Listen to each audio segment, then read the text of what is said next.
Hello dear students, आज अपने एक बहुत ज़्यादा इम्पोर्टेंट और बहुत ही ज़्यादा सीरियस टॉपिक पे बात करेंगे, जो कि क्या है अपने कंट्री के युवाओं के लिए बहुत ज़्यादा इम्पोर्टेंट टॉपिक है। वैसे तो आप लोगों को सभी को पता चल ही गया होगा, जैसे मैंने युवाओं का नाम लिया है तो आपके क्लियर हो गया होगा टॉपिक क्या है। तो उस टॉपिक पे अपने थोड़ी सी बात करेंगे, क्योंकि आज का जो टाइम है, आज की जो सिचुएशन चल रही है, उस सिचुएशन में अपने को सभी जो जितने भी युवा है उन युवाओं को साथ में आना पड़ेगा अगर अपने को अपना फ्यूचर बनाए रखना है। तो अगर इस देश के युवा को बनाए रखना, इस देश के युवा को जिंदा रखना है, तो अपने को सभी को एक साथ मिलकर आना पड़ेगा, क्योंकि ये आज के टाइम की रिक्वायरमेंट है। और अभी भी अगर अपने आलस करते हैं, अभी भी इस चीज को इग्नोर करते हैं, तो कल को एक इतना बड़ा कॉन्सिक्वेंस आएगा, उसका इतना बड़ा रिजल्ट, इतना बड़ा परिणाम अपने को झेलना पड़ेगा, जिसको अपने सोच भी नहीं सकते, सपने में भी नहीं सोच सकते। तो इसलिए अपने को इस बार अपने को जितने भी युवा है उन सभी को एक बार साथ आना पड़ेगा। अब कंडीशन चल क्या रही है, सिचुएशन हो क्या रही है, क्या गवर्नमेंट खेल रही है अपने साथ, क्या खेल खेल रही है,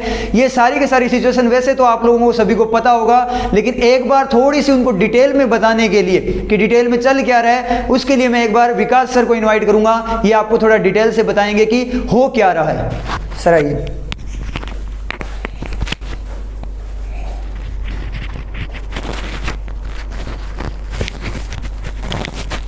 हेलो, नमस्ते जी।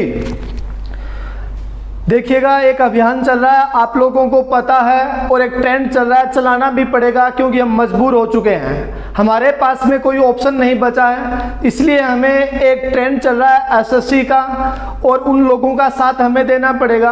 और अब बहुत सारे बच्चे ये सोचते हैं सर हम बैंक की तैयारी कर रहे हैं तो बैंक के अंदर हमें तो कोई दिक्कत ही नहीं है। दिक्कत है साहब, दिक्कत क्यों नहीं है, दिक्कत क्या चल रही है, क्या सिस्टम है, कैसे वैकेंसियां घट रही है, क्योंकि ये सरकार गूंगी बहरी सरकार हमारी बात नहीं सुन रही, ना बेरोजगारों की बात सुन रही है, ना किसान की बात सुन रही है। इसके लिए आप लोगों को एक साथ खड़ा होना पड़ेगा। जब तक आप लोग एक साथ नहीं आएंगे तब तक ये सरकार नहीं सुनने वाली। मैं आप लोगों से रिक्वेस्ट कर रहा हूं, चाहे वो बैंक का स्टूडेंट है, चाहे एसएससी का है, चाहे रेलवे का है, चाहे पटवारी का है, किसी भी प्रकार का स्टूडेंट है, आप लोग एकजुट होइए और इस अभियान को एक मुहिम बनाइए, इस सरकार के कानों तक वो बात पहुंचे कि वास्तव में ही यहाँ पर बेरोजगार हैं लोग। क्योंकि बेरोजगारी की मन की बात कर रहे हैं, मन की बात में कुत्ते बिल्ली की बात हो रही है। जब तक बेरोजगारों की बात नहीं होगी तो साहब कुत्ते बिल्ली खिलौने का काम नहीं है। यहाँ पर हम लोगों ने आपको वोट दिया है, वोट वो कुत्ते और बिल्ली पालने के लिए नहीं दिए, हमने जो वोट दिया है रोजगार के लिए वोट दिया है। जब चुनाव की बात आती है तो चुनाव में आप बड़ी सारी घोषणाएं करते हैं, 2 करोड़ रोजगार देंगे, ये देंगे, वो देंगे, तो आप लोग वादे ही क्यों करते हैं जब पूरे नहीं कर पा रहे हैं। क्या चला है देखिएगा इस मोदी सरकार के अंदर, ना मीडिया बात उठा रहा है, ना कोई और उठा रहा है, इस बात को दबाया जा रहा है। तो देखिएगा, 2 बैंक की अगर मैं बात करूं आप लोगों से, तो बैंक के अंदर 2011 के अंदर जब आईबीपीएस हुआ था, पहला आईबीपीएस, उसके अंदर अगर पीओ की अगर मैं बात करूं तो पीओ के अंदर जो वैकेंसी आई थी आप लोगों की, वो वैकेंसी रही थी 22,415 पोस्ट आई थी। 2011 की अगर बात करें तो पीओ के अंदर 22,415 पोस्ट लिए गए थे पहले आईबीपीएस के अंदर। और उसी के अंदर अगर मैं क्लेरिकल की बात करूं आप लोगों से, क्लर्क की बात करूं, तो आपके पास में जो पोस्ट रही थी वो 39,647 पोस्ट आई थी। और ये मोदी सरकार आते आते इस चीज को एकदम कम कर दिया गया, क्योंकि चीजों को प्राइवेट करते जा रहे हैं।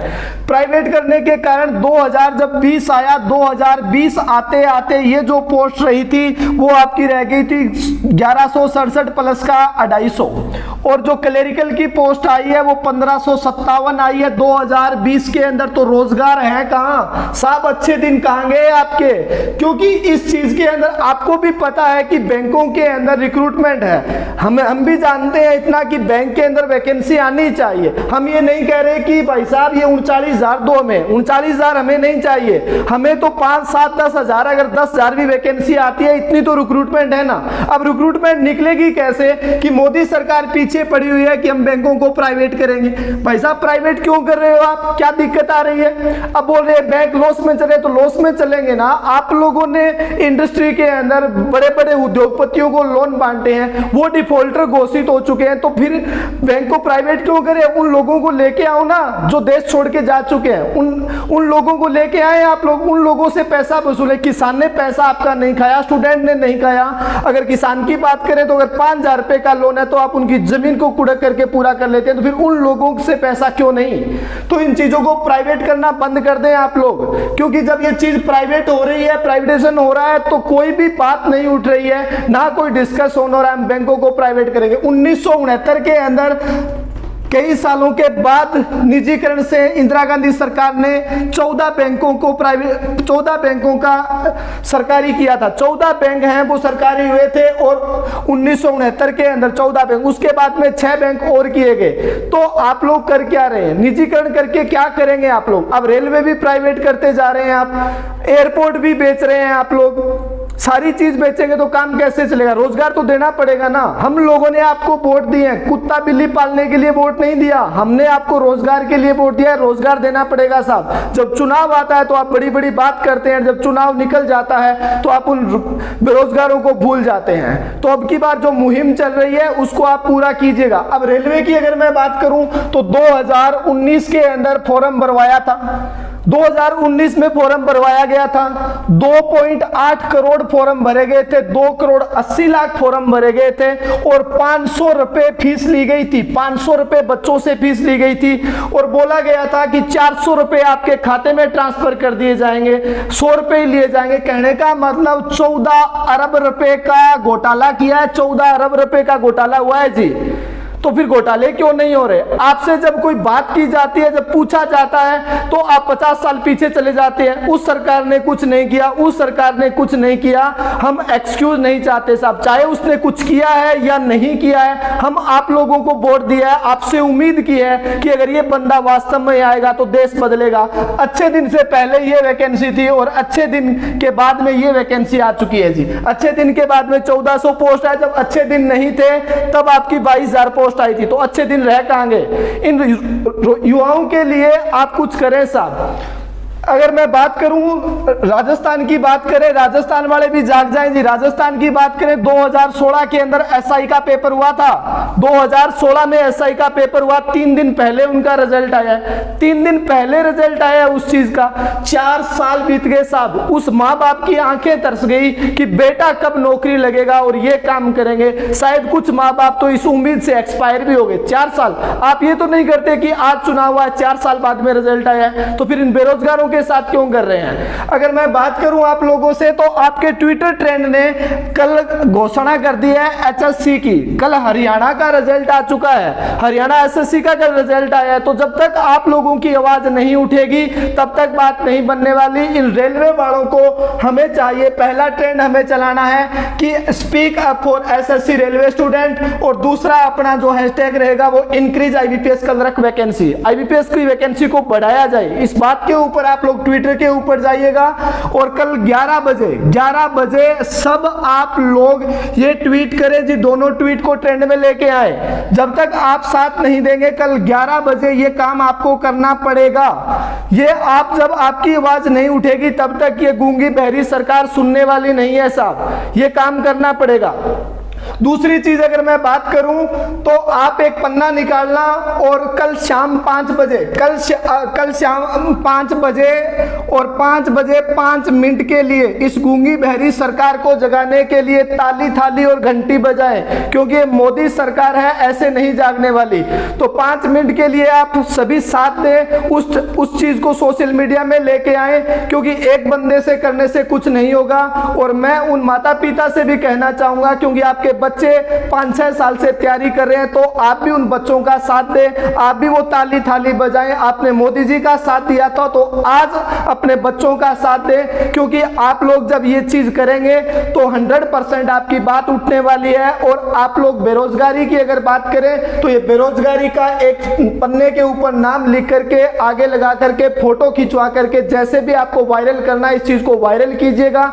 और एक मुहिम चल रही है, एक मुहिम चल रही है कि आपके अपने नाम के आगे बेरोजगार लगाएं। एक मुहिम चल रही है कि आप अपने नाम के आगे बेरोजगार लगाइएगा साहब। जब तक ये आप बेरोजगार वर्ड लगाएंगे तब इस गूंगी बहरी सरकार को पता चलेगा कि इस देश के अंदर वास्तव में बेरोजगार है। जब देश का प्रधानमंत्री अपने नाम के आगे चौकीदार लगा सकता है तो आप बेरोजगार क्यों नहीं लगा सकते?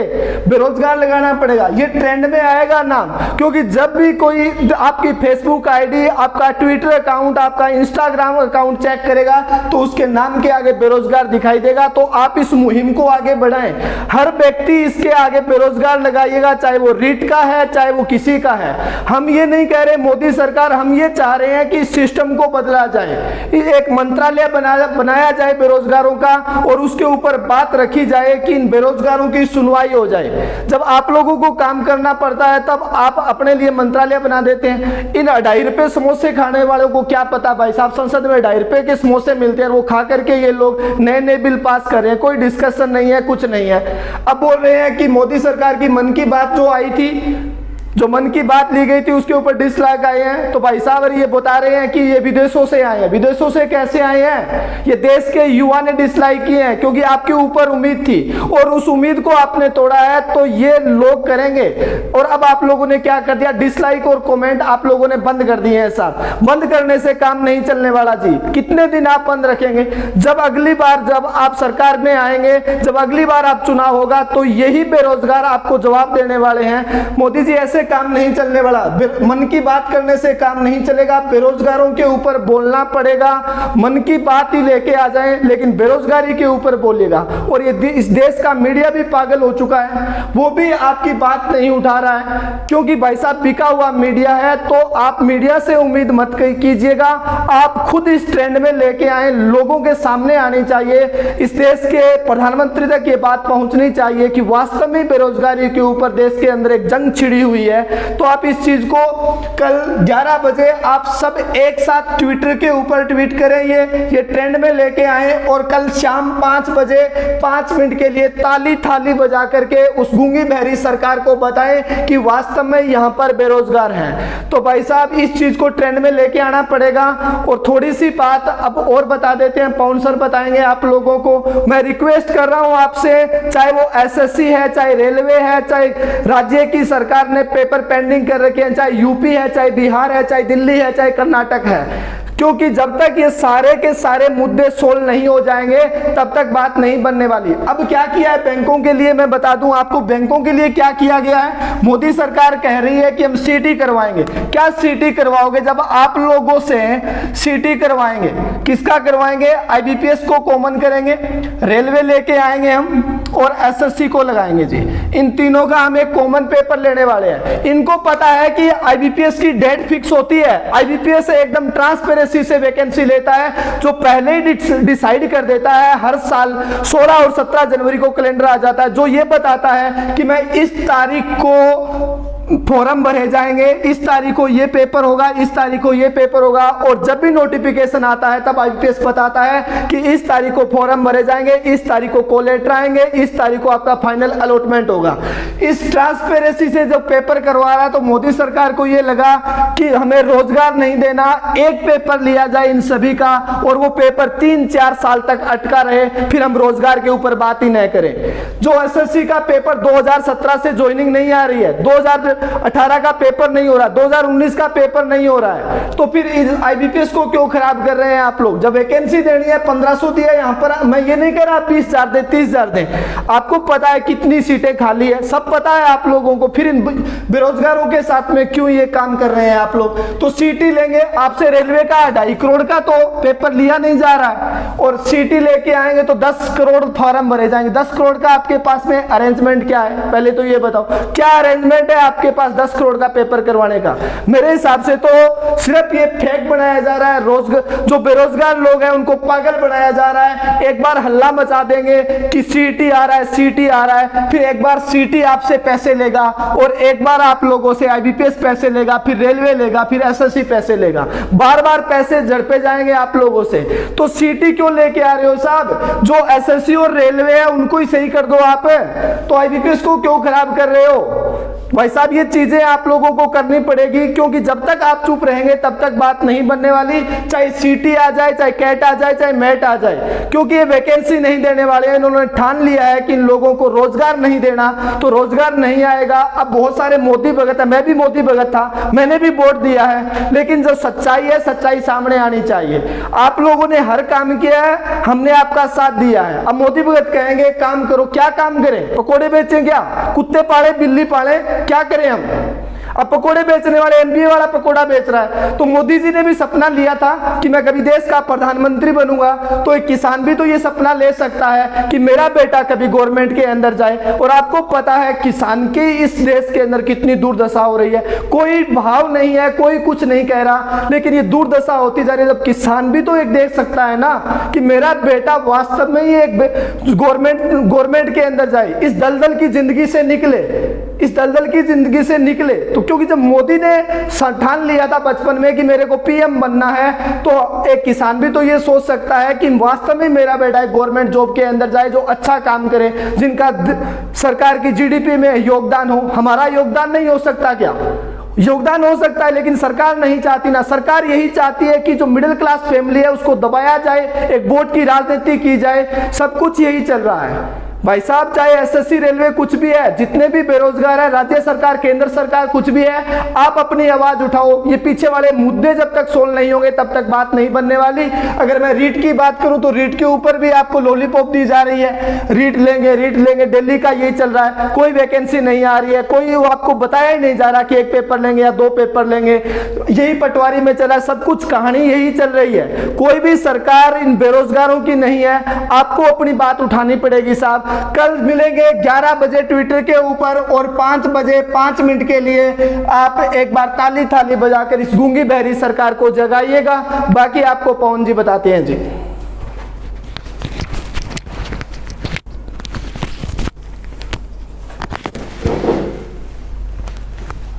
हेलो डियर स्टूडेंट्स, वैसे तो आप सभी को एक बार सर ने बता दिया, सारा जो मोटी मोटी बातें हैं वो सारी आपकी क्लियर हो चुकी है, सारी बता दी सर ने कि क्या चल रहा है, अपने को क्या करना है। तो पहले तो मैं नॉर्मल से अपने विचार रखूंगा यहाँ पे।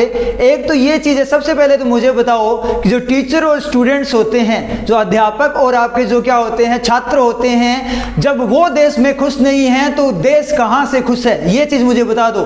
वो लोग जब मतलब मजबूरी आ रखी है उन लोगों की, उनकी हालत इतनी खराब हो रखी है, तो कहाँ से बोल रहे हो कि आप देश में अच्छे दिन आ गए? सोचने वाली बात है ना ये चीज आप मुझे बता दो। दूसरी बात, एक बात पूछो उनसे कि जब अपने इतने एजुकेटेड होकर, इतने ज्यादा एजुकेटेड है अपने लोग, और अपने लोग क्या कर रहे हैं, एमबीए किया हुआ बंदा है, कोई बीटेक किया हुआ बंदा है, कोई पीएचडी कर रखा है, वो लोग क्या कर रहे हैं, अपने जो आपके ठेले लगा रखे हैं, केले बेच रहे हैं, और जो अनपढ़ गवार है वो कहां पे बैठे हैं, वहां सेंटर के अंदर बैठे और देश को चला रहे हैं। शर्म नहीं आती इनको? सोचने वाली बात नहीं, आपको समझने वाली बात है। ये कैसा देश का हालत देखो आप कैसी हो रखी है। इससे तो अंग्रेजों के टाइम में ज्यादा अच्छा होगा।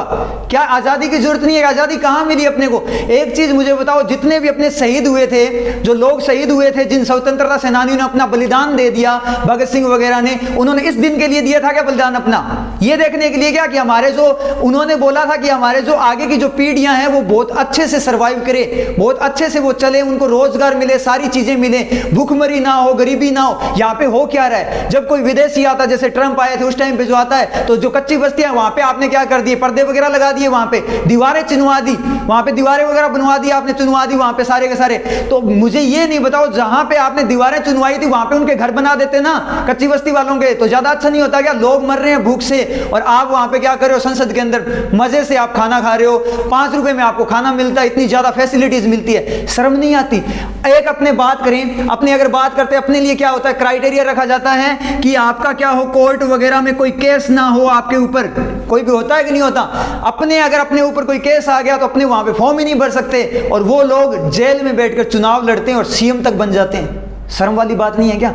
तो एक चीज मैं आप सभी से एक ही बात, मैं ज्यादा बात नहीं खींचूंगा, नॉर्मल सी बात बताऊंगा आपको। एक बात मैं आप लोगों से कहना चाहता हूं, अभी जो पॉइंट मिला है अपने को युवाओं का इकट्ठा आने का, ये हर बार नहीं होने वाला। 1857 की क्रांति मान लो एक टाइप से, ठीक है? तो यहां पे आप सभी को साथ में आना पड़ेगा। अब यहां ओनली बेरोजगार की बात नहीं होती है, यहां बात होती है युवा की। जो जॉब में हैं उनसे भी मैं रिक्वेस्ट करूंगा कि आपको भी इन युवाओं को जिनको रोजगार नहीं मिला उनको सपोर्ट करो, क्योंकि अगर गवर्नमेंट ने कोई चापलूसी करके या किसी भी तरीके से कोई ट्रिक खेल दी, जो रोजगार वाले हैं उनको अगर बेरोजगार, यही तरीका है उनका, हिंदू मुस्लिम लड़ा दो, रोजगार बेरोजगार को लड़ा दो, तो आपस में कर देंगे, आपको इंसेंटिव देकर कर देंगे। लेकिन एक चीज ध्यान रखना, आने वाले टाइम में आपके साथ भी सेम का सेम होना है। दूसरी बात, इनसे ये पूछो कि देश आपका है क्या, आपने ठेके पे ले रखा है, आपके बाप का है क्या देश? ये सोचने वाली बात है या नहीं है? देश हमारा है तो हमें रोजगार मिले, हमें भी देश में रहने का बराबर का हक है। समझ में आ रही है चीज? ये चीज अपने को करनी है। लेकिन इस बात के साथ मैं एक पॉइंट और क्लियर कर दूं, दंगे कोई नहीं करेगा, दंगे फसाद नहीं करेगा। अपने को डिजिटल कैंपेन चलाना है तो डिजिटल ही चलना चाहिए, दंगे फसाद नहीं होने चाहिए। कहीं आप पत्थर मारने लग जाओ, क्योंकि जिस प्रॉपर्टी को आप नुकसान पहुंचाओगे वो अपना ही नुकसान है, क्योंकि उस प्रॉपर्टी में अगर नुकसान हुआ तो क्या होगा? भरपाई अपने से ही होगी, टैक्स अपने पे आएंगे। तो ऐसा बिल्कुल नॉनसेंस काम, उन अनपढ़ गवारों जैसा काम नहीं करना। अगर ये काम किया आप लोगों ने, फिर उनमें और अपने में कोई डिफरेंस नहीं रहेगा। समझ में आ रही है चीज? तो दंगे फसाद नहीं करने, बिल्कुल डिजिटल एजुकेटेड लोगों की तरह आपको करना है, बिल्कुल डिजिटल फॉर्म में अपोज दिखाना है उनको, पूरी सरकार को हिला देना है, उनको बता देना है, पूरी दुनिया को बता देना है कि हमारे देश की सरकार क्या कर रही है हमारे साथ। वहीं से सारा कुछ सॉल्यूशन मिल जाएगा। दंगे फसाद का कोई सॉल्यूशन नहीं है। और अपने जो पढ़े लिखे जैसे शिक्षक, अपने सारे शिक्षक साथ में, सारे अपने स्टूडेंट साथ में, तो अपने देश का उज्जवल भविष्य लाने वाले लोग हैं, नव भारत निर्माण करने वाले लोग। अपने को नव भारत का निर्माण करना है, एक अखंड भारत का निर्माण करना है। ऐसा नहीं करना कि सब कुछ तहस नहस कर देना है। इसलिए ये चीज मेरी ध्यान रखना, आप दंगे फसाद बिल्कुल नहीं करने। कल आपको सर ने बोला है ना 5 बजे 5 मिनट के लिए आप लोगों ने क्या करना है? थालियां और तालियां बजानी है। आपको रोष दिखाना है सरकार को कि हम आपसे खुश नहीं हैं। आपको हमने वोट किस लिए दिया था? कि हमें रोजगार मिले, अच्छे दिन आए, आपने हमसे वादे किए थे। तो हम हो सकते हैं, हम बेरोजगार हो सकते हैं, लेकिन हम बेवकूफ नहीं हैं। समझ में आ रही चीज? अगर हम कोई सरकार बना सकते हैं तो हम सरकार गिरा भी सकते हैं। ये चीज उनके कानों तक पहुंचा देना। समझ में आ रही है आप लोगों के कि हम अगर बना सकते हैं, हम जीत दिला सकते हैं, तो हम पराजित भी कर सकते हैं। ये चीज आप लोगों के माइंड में रहनी चाहिए। ये चीज अपने को दिखानी है हर एक युवा को, चाहे बेरोजगार है, चाहे जॉब में है, चाहे कैसा युवा हो, चाहे अमीर हो, चाहे गरीब हो, सबको साथ में आना है। और इश्यूज तो मुझे बताने की जरूरत नहीं है, क्योंकि जितना मैं ज्यादा आपको सारे इश्यूज बताऊंगा तो यहाँ पे बहुत ज्यादा टाइम वेस्ट होगा अपना। तो नॉर्मल सी मैं बात बता दूं, इश्यूज आपको भी पता है देश में चल क्या रहा है। मीडिया नाम ही नहीं ले रही। मीडिया तो आपको पता है बिकी हुई है। एक वो रवीश कुमार जी है, वो थोड़े सही बोलते हैं, उनके लिए सबके अपोज बोलते, बहुत अच्छा काम करते हैं वो, और तो सारे के सारे क्या है? बिके हुए हैं। तो मीडिया के भरोसे मत रहना, जो कुछ करना है अपने को करना है। अगर सरकार फिर भी नहीं सुनती है तो बोल देना उनको, इलेक्शन आने वाले हैं, अभी बिहार में भी इलेक्शन है, आगे आने वाले हैं, बता देंगे हम आपको। समझ में क्लियर हुआ आपके? इस वीडियो को जितना हो सके उतना शेयर करना भाई साहब, लोगों तक पहुंचनी चाहिए ये बातें, शेयर करना पड़ेगा आप लोगों को। जब तक आप शेयर नहीं करेंगे तब तक ये लोगों तक कैसे जाएगा? तो जितना हो सके फेसबुक, ट्विटर, आप इंस्टाग्राम, आप कहीं पर भी शेयर करें, इसको शेयर करें, जितने भी ग्रुप है उनके अंदर शेयर कीजिएगा, क्योंकि लोगों को पता चलना चाहिए। समझ में आए आप लोगों के? तो क्या करना है? कल का अपना वीडियो बनानी है इसकी, और इसको क्या करना है? वायरल करना है। समझ में आए आप लोगों के? अच्छे से तैयारी, साथ साथ तैयारी भी रखो, और साथ में ये कैंपेन, डिजिटल कैंपेन है, साथ में कैंपेन चलाओ, साथ में तैयारी रखो। ऑल द बेस्ट, अच्छे से रहो।